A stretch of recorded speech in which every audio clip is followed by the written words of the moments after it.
നിങ്ങളുടെ വീട്ടിൽ ഇൻവെർട്ടർ ഉണ്ടോ? വാങ്ങിയ സമയത്തെ ബാക്കപ്പ് ഇപ്പൊ അതിന് കിട്ടുന്നുണ്ടോ?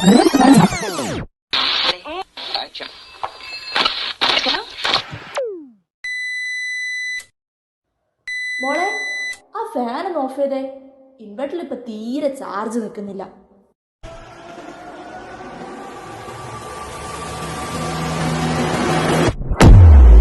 നിങ്ങളുടെ വീട്ടിൽ ഇൻവെർട്ടർ ഉണ്ടോ? വാങ്ങിയ സമയത്തെ ബാക്കപ്പ് ഇപ്പൊ അതിന് കിട്ടുന്നുണ്ടോ? വീക്കായ ബാറ്ററി മാറ്റി കുറെ കാശ് നഷ്ടം വന്നിട്ടുണ്ടല്ലേ? എന്നാ അതിനൊരു പരിഹാരമുണ്ട്. നിങ്ങളുടെ കയ്യിലുള്ള ഇൻവെർട്ടറിന്റെയോ സോളാറിന്റെയോ വാഹനങ്ങളുടെയോ അങ്ങനെ ഏത് തരത്തിലുള്ള ലെഡ് ആസിഡ് ബാറ്ററികളും വീക്കായി കഴിയുമ്പോൾ അവ മാറ്റി പുതിയത് വാങ്ങാതെ തന്നെ റീജനറേറ്റ് ചെയ്ത് പുതുജീവൻ നൽകാനുള്ള സാങ്കേതിക സൗകര്യവുമായിട്ടാണ് ഞങ്ങൾ തൊടുപുഴയിലെത്തിയിരിക്കുന്നത്. PNB ബാറ്ററി റീജനറേഷൻ സെന്റർ ഇപ്പോൾ തൊടുപുഴയിലും. നിങ്ങളുടെ കയ്യിലുള്ള ലെഡ് ആസിഡ് ബാറ്ററികളുടെ ബാക്കപ്പ് കുറയുമ്പോൾ തന്നെ ഞങ്ങളുടെ അടുത്തേക്ക് എത്തിക്കൂ. അവയെ റീജനറേറ്റ് ചെയ്ത് പഴയ ബാക്കപ്പിലേക്ക് എത്തിക്കാൻ സാധിക്കും. അതും പുതിയ ബാറ്ററി വാങ്ങുന്നതിനേക്കാൾ 4 മടങ്ങ് ചിലവ് കുറവിൽ 1 വർഷത്തെ വാറന്റിയോടൊപ്പം. എന്നാ പിന്നെ പോരുമല്ലേ PNBയിലേക്ക്.